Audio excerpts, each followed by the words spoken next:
The UK, along with most of the Western world, are, for want of a better word, absolutely screwed, and that was before COVID-19. Pile on a huge amount of additional debt and then prohibit the entire country from working, and you have a catastrophe just waiting to happen. A ticking time bomb. This debt seems to be the primary way in how the UK government plans to get out of this mess. Surely when you find yourself in a hole, stop digging. If we hadn't seen it with our own eyes, we would never have believed that a Tory government could borrow so much so fast. Boris must have just read Jeremy Corbyn's latest book, How to Sink a Country Faster Than the Titanic. Of course, we're being facetious, but the terrifying amount of debt and money printing is a serious concern to the UK and your own pocket. Many people will be wondering, if the UK government can just pay everyone's salary, then why can't they do this all the time? And why do we normally have to pay taxes? Just print some money and let's all go to Skeg Vegas. It may sound like we're criticising the government's approach to all this, but we're not really. We do recognise that there is a genuine health crisis.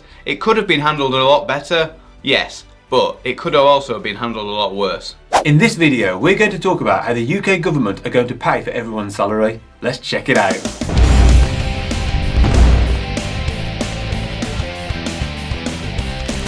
Welcome to Unshackled.com, the investment and finance channel and website that sets you and your finances free. That was Andy and I'm Ben, and if you like what we say, hit the like button and click subscribe. Now let's get into the video. What is the Furlough Scheme? At the time of this video, more than 4 million workers have been furloughed in the UK. That means the government will be paying up to 80% of over 4 million people's wages, up to a maximum of £2,500 per month. Companies continue to pay these workers' wages as normal and then reclaim it off the government. This scheme is likely to continue at least until lockdown ends, whenever that may be. Rumours are that the furlough scheme will be extended and possibly run into July. But we wouldn't be surprised if it continues past this, as the UK doesn't seem to have any proper exit strategy.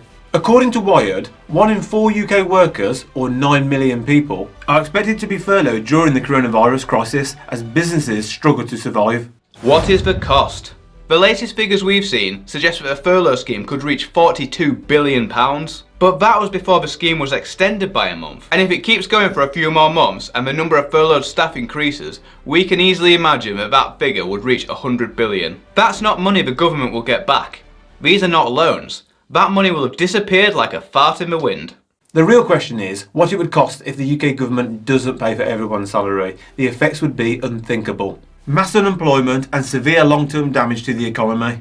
In the US, they have taken a slightly different approach to bailing out their economy, and the unemployed figures are already at 33 million people. These are insane numbers, and to put it into perspective, there were only 15.3 million American jobless at the height of the 2008 financial crisis. So, with that said, the UK's approach to saving jobs should help the country to get back on its feet as soon as it's safe to do so. If a total lockdown was the right approach, a big if, then we think that a furlough scheme was the logical follow-on approach to take. Is the furlough scheme too generous? Let's not ignore the elephant in the room. Of course it's too generous. Who wouldn't want to be sitting at home chilling and earning at least 80% of your normal salary, with many people still earning 100%? Your living costs have plummeted, you're not driving, partying, going out, going on holiday or doing anything else that costs a lot of money. So 80% salary is more than enough. It is so generous that 88% of people surveyed on YouGov think that it would be wrong to start loosening restrictions on the lockdown now. Whereas if those people were struggling, we're betting that the percentage would be a lot lower. People would be begging for the lockdown to end. Anecdotally, workers are asking to be furloughed and then complaining when they haven't been. It seems unfair that your neighbours are lying out in the sun having a beer when you're stuck chained to your kitchen table slaving as hard as ever. Who wouldn't want to be furloughed when those are the terms? Of course, we're not making light of some people's situations, as there will be plenty of cases of genuine hardship. But many people so far have done very well out of this crisis. Another issue with the furlough scheme is it encourages businesses to put everything on hold rather than adapt. They can simply just pass the cost of their staff to the state and wait for this to blow over. If the scheme wasn't in place or was far less generous, then it is highly likely that businesses and entrepreneurs would do what they do best. That is, engineer their way out of this mess and somehow prosper. How is the government paying for it? There are many other measures being taken by the government and some of the numbers are eye-watering. But we're not too fussed about all these loan schemes that the government is offering to businesses, as in theory these will all be paid back. So the cost of these loans should be relatively small. That's a lot of emphasis on the word should, because who knows what defaults will arise. Anyway, there are a few ways in which the government are obtaining such humongous sums of money to pay for this crisis. Number 1. Borrowing. The first is through borrowing money from the markets, and they've been borrowing billions of pounds this way, adding to the ever-growing debt mountain. Latest UK debt figures say that UK debt is now £1.8 trillion.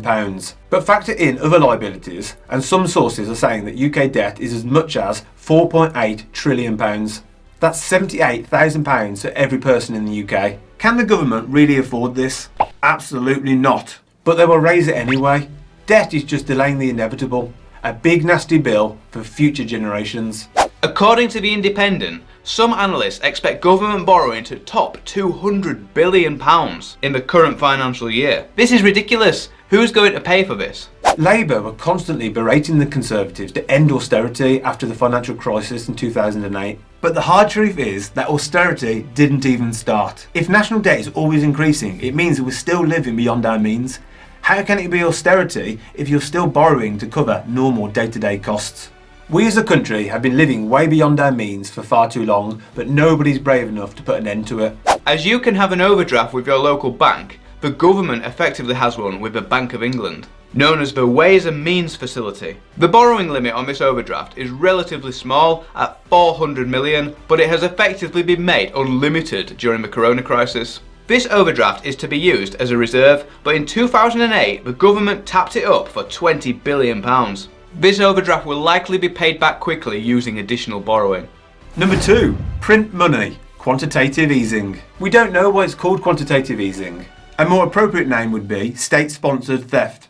The Bank of England purchases government bonds from the open market in order to increase money supply. The goal here is to improve conditions in the gilt market, which ultimately allow the government to raise more money through borrowing. The increased money supply should filter down and stimulate the economy. The problem is that an increased money supply should lead to inflation because the value of money is derived from supply and demand. If you theoretically double the amount of money in circulation, then prices would double. Printing money has a track record of dire consequences as it leads to hyperinflation. Check out Germany after World War I or Zimbabwe more recently. The Bank of England has said it will buy £200 billion of gilts in a fresh round of quantitative easing. Western governments try to keep inflation to around the 2% figure. But we think the government's intention is to engineer a higher rate of inflation in an attempt to shrink the debt mountain. Most people don't understand inflation properly, and while it may be good for eroding government debt, it's not good for your wealth. By borrowing money, the government is stealing from the future.